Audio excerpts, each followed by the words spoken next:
జై శ్రీరామ్. అందరికీ అయోధ్య మూమెంట్ గురించి, అయోధ్య ప్రతిష్టాపన ముహూర్తం ఏదైతే జరుగుతున్నదో దాని గురించి మనకు తెలిసింది ఎంత, తెలియాల్సింది ఎంత.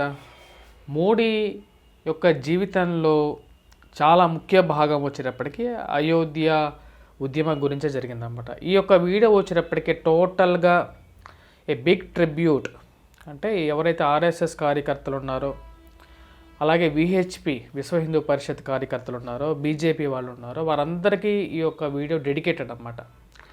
ఎందుకంటే నేను అయోధ్య మూమెంట్, నేను పుట్టినప్పటి ముందు నుంచి కూడా ఈ యొక్క మూమెంట్ అనేది జరుగుతుంది.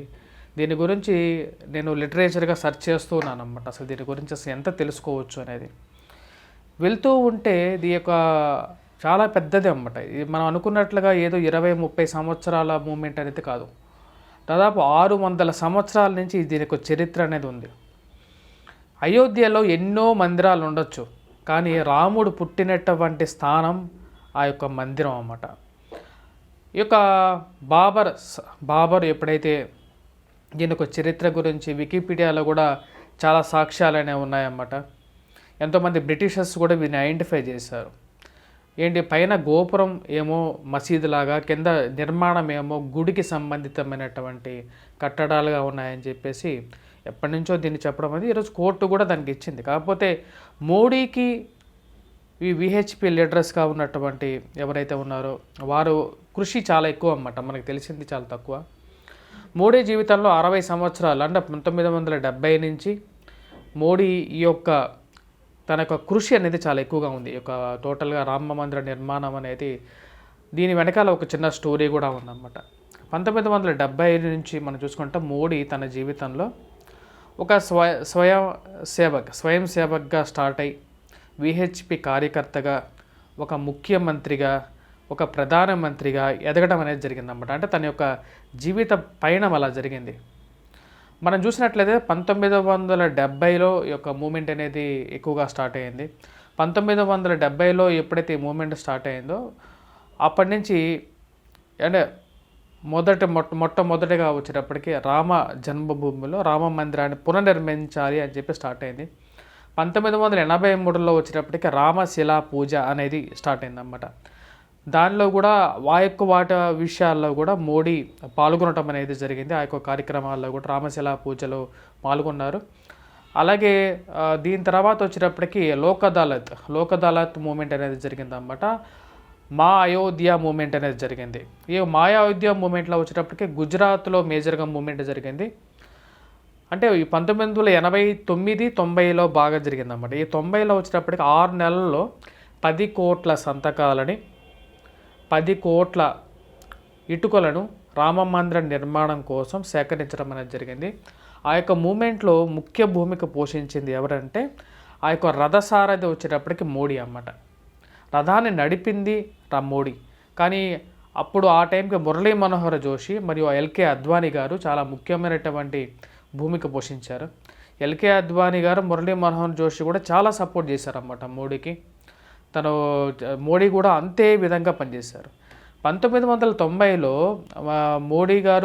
మోడీ గారికి ఎల్కే అద్వానీ గారు పూర్తిగా సహకరించారు. 1990లో వచ్చేటప్పటికి నవరాత్రి టైం అన్నమాట. నవరాత్రి టైంలో మోడీ గారు ఇప్పుడు ఎలాగైతే ఉన్నారో, అంటే మనిషిలో మార్పు అనేది రాలేదు. చూడండి, మీకు మోడీ గారిని 1989-90లో ఎలాగైతే నవరాత్రి టైంలో ఆయన కాళీ ఉపాసన చేస్తారు, కాళీ ఉపాసన సమయంలో ఎలాగైతే ఏమీ తినకుండా ఉపవాస దీక్ష చేస్తారో ఆ యొక్క ఉపవాస దీక్ష చేస్తూ ఉన్నారంట. అప్పుడు మన అద్వానీ గారు చెప్పారు మోడీ గారికి, మీరు రెస్ట్ తీసుకోండి, చాలా కష్టపడ్డారు అంటే, లేదు, నా జీవితంలో రెస్ట్ అనేదే ఈ రామ మందిరం గురించి, ఈ దేవుడి గురించి నేను ఏదైతే చేస్తున్నానో ఇదే నాకు రెస్ట్, దీనికన్నా నాకు ఇక రెస్ట్ ఏం లేదు, నా జీవితమే దీనికోసమే నేను అర్పిస్తాను అని చెప్పారంట. అంటే అలాంటి అంకితమైనటువంటి గుణం కలిగినటువంటి వాడు మోడీ అన్నమాట. మోడీ అంటే ఏదో సినిమాటిక్గా కొంతమందికి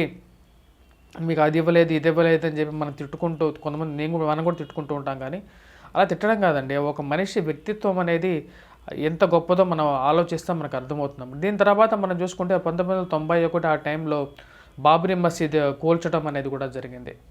బాబరీ మసీదు కూల్చడం అనేది దానిలో ఆ టైంలో కూడా ఆయన కరసేవకుడిగా మరియు విహెచ్పిలో మెంబర్గా కూడా కొనసాగుతూ ఉన్నారు. దాని తర్వాత 1991లో శ్రీనగర్లో పతాక ఆవిష్కరణ జరిగినప్పుడు శ్రీనగర్లో వచ్చేటప్పటికి మురళీ మనోహర్ జోషి గారు, అలాగే ప్రధానమంత్రి మోడీ గారు, ఇప్పుడు ప్రధానమంత్రి మోడీ గారు, అప్పటికి ఆయన ప్రధానమంత్రి కాలేదు, 91లో వచ్చేటప్పటికి ఒక శపథం చేశారన్నమాట. ఏంటి అంటే అప్పుడు ఏక్తా మూమెంట్ అనేది స్టార్ట్ అయింది 1991లో వచ్చేటప్పటికి బినా రేమ్ కా పోయం అనేది మళ్ళీ వచ్చిందన్నమాట. అది యాక్చువల్గా అలా ఎల్నైట్లోకి వచ్చింది. అంటే రాముడు లేకుండా నేను అయోధ్యకి రాను అని చెప్పేసి ఒక శపథం చేశారన్నమాట. అంటే రాముడు లేకుండా నేను తిరిగి అయోధ్యకు రాను అని చెప్పేసి మోడీ గారు శపథం చేయటంది. మురళీ మనోహర్ జోషి గారు కూడా పక్కనే ఉన్నారన్నమాట ఆ టైంలో. ఆ యొక్క శపథ ఎప్పుడైతే పరిపూర్ణమైందన్నమాట, అంటే ఒక మనిషి జీవితంలో తను చేసినటువంటి శపథం మళ్ళీ పరిపూర్ణమైంది. అంటే దాదాపు 30 సంవత్సరాల తర్వాత ఒక సామాన్య కార్యకర్తగా ఉన్నటువంటి మోడీ గారు అంచెలంచెలుగా ఎదిగి చీఫ్ మినిస్టర్ నుంచి డైరెక్ట్గా ఉండి ప్రధానమంత్రిగా అయి కోర్టు 2019లో మనం హిందువులుగా గర్వంగా గట్టిగా జై శ్రీరామ్ అని చెప్పి చెప్పగలన్నమాట. అంటే ప్రతి ఒక్క మనిషి జై శ్రీరామ్ అంటానే కూడా ఇప్పుడు హిందువులు అలాగే ముస్లిమ్స్ అలాగే తరుస్తారు, హిందువులు గట్టిగా నోట్లో నుంచి రావట్లేదు గొంతు కూడా. అంటే భయపడుతున్నారు, పక్కనున్న వాడు ఎవడున్నాడు, వాడు ఏమనుకుంటారో అని చెప్పేసి. అలా కాదు, మన మనసులో ఉన్నది నీ దేవుడిని నువ్వు గట్టిగా స్మరించుకోవడంలో తప్పేంటి. 2019లో వచ్చేటప్పటికి కోర్టు ద్వారా మనకు సంపూర్ణమైనటువంటి తీర్పు రావటం, మోడీ గారు కరెక్ట్గా 30 సంవత్సరాల తర్వాత ఒక విషయం ఒకటి ఉందన్నమాట ఇక్కడ. ఏంటంటే మేజర్ మిరాకిల్ ఏంటంటే 2019లో మనకి ఎప్పుడైతే ఈ తీర్పు వచ్చింది కదా, కరెక్ట్గా 30 సంవత్సరాల క్రితం, అంటే 30 సంవత్సరాల క్రితం మనం చెప్పినట్టుగా 1991 జనవరి 14వ తారీఖునే ఈ యొక్క ఇన్సిడెంట్ జరిగింది. ఏంటి, ప్రతిజ్ఞ చేశారన్నమాట, మేము మళ్ళీ రామ మందిరం కడితేనే అయోధ్యకు వస్తామని చెప్పేసి. 2019లో మనకి ఎప్పుడైతే తీర్పు వచ్చిందో, రేపు జరగబోతున్నటువంటి ముహూర్త సమయం కూడా, ఆ యొక్క ప్రతిష్టాపన సమయం కూడా జనవరి 22వ తారీఖున జరుగుతుంది. ఎంత కోయిన్సిడెంట్ చూడండి. అంటే ఒక మనిషి జీవితంలో తను చేసినటువంటి శబ్దాన్ని తెరుచుకున్నారు. ఇది ఎక్కడో సినిమాటిక్గా ప్రొఫెసర్ నాగేశ్వరరావు గారు చెప్తున్నారు అన్నమాట. సినిమాటిక్గా అంటే అప్పుడు సినిమాటిక్ పర్సనే, is a real hero. Modi is a real hero అని చెప్పి చెప్పడంలో లేదు.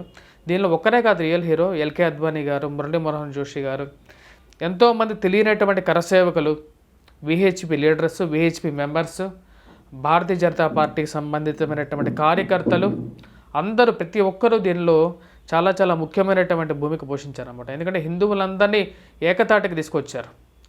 ఇప్పుడు ఇంకొక విషయం కూడా చెప్తాను. ఇప్పుడు మనందరికీ అక్షంతలు ఎందుకు పంచాలి? రామ మందిరం కడుతున్నారు, అక్షంతలు ఎందుకు పంచాలండి? ప్రతి మనిషిలో ఆ యొక్క కాంక్ష రగల్చాలి. అంటే నీవు అందరూ మనందరి కోసమే అయోధ్య కడుతున్నారు అని చెప్పి ఒక మినిమం కామన్ సెన్స్ అనేది ప్రతి మనిషిలో కలగాలి. ఎందుకు ఎక్కడో చోట రాముడు ఉన్నాడు కదా అని కాదు, అది మన అసలు అయోధ్య అనేది మనకు ఎలా బతకాలి అని చెప్పినటువంటి, ఎందుకంటే కలియుగంలో రాముడే మనకు దారి చూపించగలడని చెప్పినటువంటి ధర్మభూమి అండి అది. మనకు రాముడు మార్గాన్ని చూపించాడు. కలియుగంలో నీవు అన్నలతో, తమ్ముళ్లతో, భార్యతో, బిడ్డలతో ఎలా బతకాలని చూపించింది ఒకటే ఒక దేవుడే మనుష్య రూపంలో పుట్టి ఎలా బతకాలి ఈ కలియుగంలో, కలి ధర్మాన్ని ఎలా పాటించాలని చెప్పాడు. సో కాబట్టి మనమందరం మనస్ఫూర్తిగా మోడీ గారికి మరియు రామ మందిరానికి ఎవరైతే నిర్మించారో వారందరికీ కూడా ఒకసారి తలుచుకోవాలి. అందుకని చెప్పి నేను ఇక లిటరేచర్ కొద్దిగా చూడడం జరిగింది అన్నమాట. అంటే 1970 నుంచి ఎలాగైతే మూమెంట్స్ జరిగాయో 1989లో, 90లో, 91లో ఒక్కొక్క స్టెప్ బై స్టెప్ చేసుకుంటూ వచ్చారు. చాలా కష్టపడ్డారు అన్నమాట. చివరికి రామ మందిరాన్ని నిర్మించడమే ఒక గొప్ప సాకారం అన్నమాట. స్వస్తి. Please do subscribe and share.